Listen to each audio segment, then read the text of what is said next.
Good morning, everybody. It is Wednesday morning. I believe the 15th of September. Heck, if it's the 16th, forgive me. That means that my streak of run every day has ended. It ended at 61 days.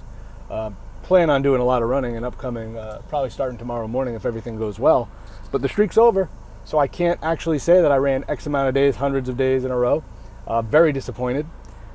Straight up, the reason it ended was I got the second dose, and that just absolutely knocked me to the floor. Woke up the day after incredibly, sick feeling, right? Sick feeling. Chills, body aches. The chills and body and muscle aches were the worst.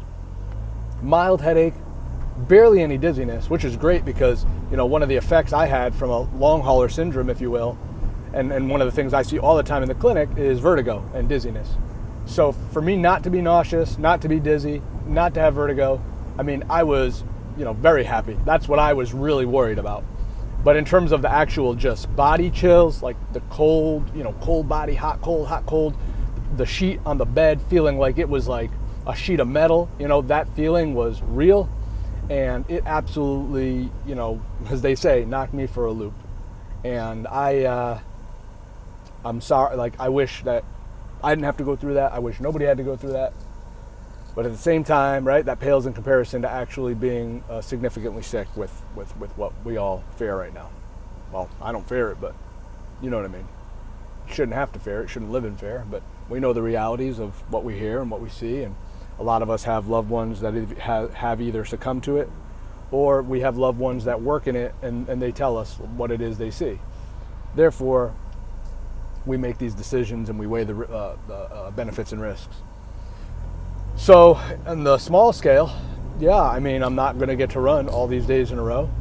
On the larger scale, I plan on returning to running tomorrow morning, Thursday morning. Depending on how I feel, I might even go for a run tonight.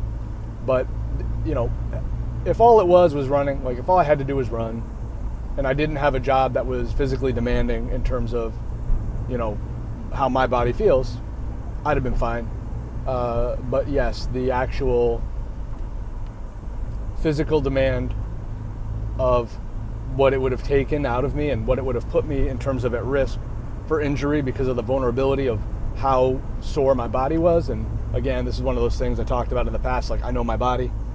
I know what it feels like to be in a situation where I might just get hurt. And so I wasn't willing to go there. So at that point, I had to say, okay, 61 days later, streak over. I can't call it 62 just because I pick up on Wednesday or Thursday or wherever I decide to pick up. That's it.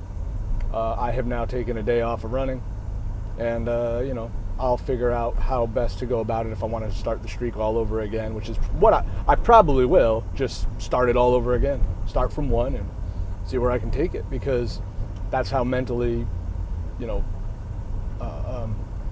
not just beneficial that it was.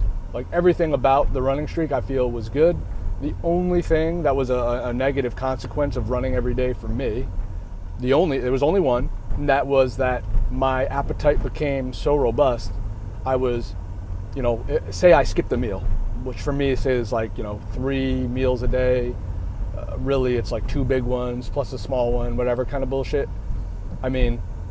If I skipped some food, I was ravenous. I'd be at the house just oh my God, let me eat anything. When does that time frame usually occur? Especially for a lot of us that work longer hours, that happens at night. When is the worst time to eat? At night. Why? Because we don't digest or some dumb shit? No. The scientific reason is, and this is the reason that most people struggle with weight, because of insulin sensitivity or lack thereof, right? It's a hormonal thing. That's what it is, really. That's why there's this great variability of what happens when we, eat what we eat and how it affects us. It's hormones.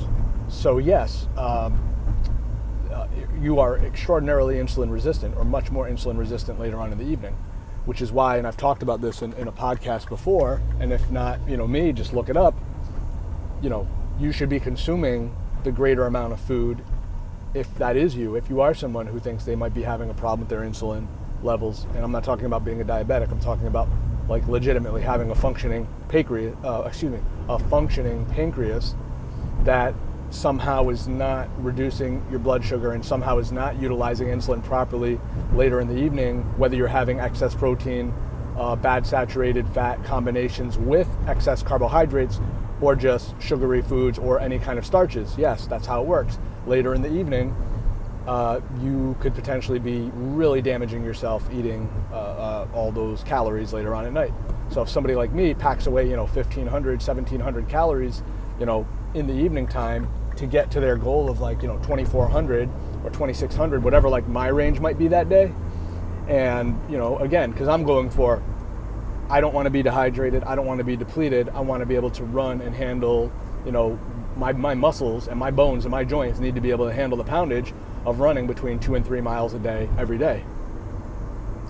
So that's why it's such an advocate of, making sure you get your food. Don't fast, don't starve yourself, don't whatever. There's a time and a place for all that. But when you're active, you need to refuel. It's the only way to keep it going. So, yeah, had it just been running that I needed, I would have kept running. Had it not been for the long hours, I could have forced myself. But I need to recover. I need to be tip top.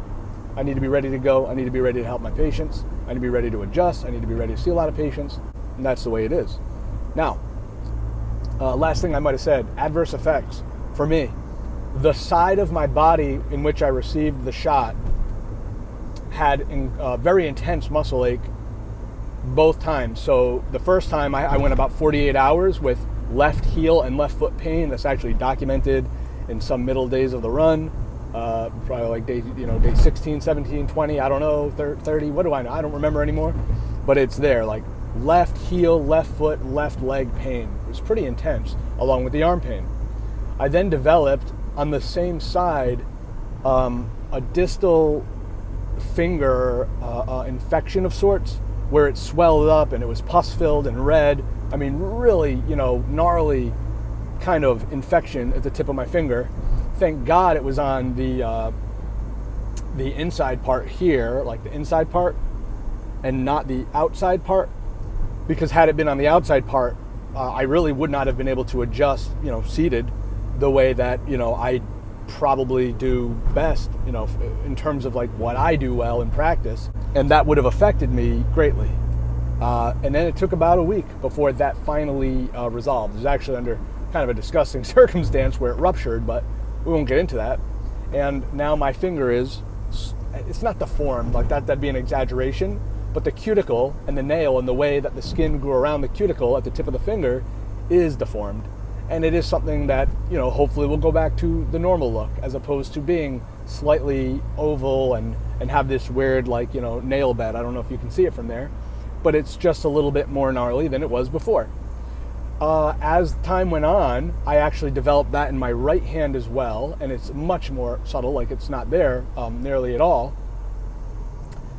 And then a minor version of that developed again on my left side last night. It started to swell very bad, but I treated it with hot water soaks and triple antibiotic ointment immediately, and it seems to have subsided faster, although it's still there a little bit. Now here on the middle finger, it's still there a little, but it subsided much quicker because this was much redder last night and much more swollen.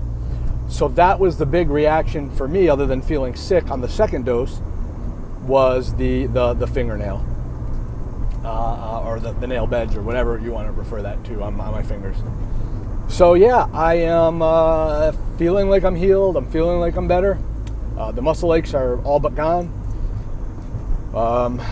Looks like I think I have a little arm pain, a little thigh pain. That's nothing. I am here at work right now, and I have to meet somebody. Got to get myself adjusted. So we will talk soon, everybody. To be continued.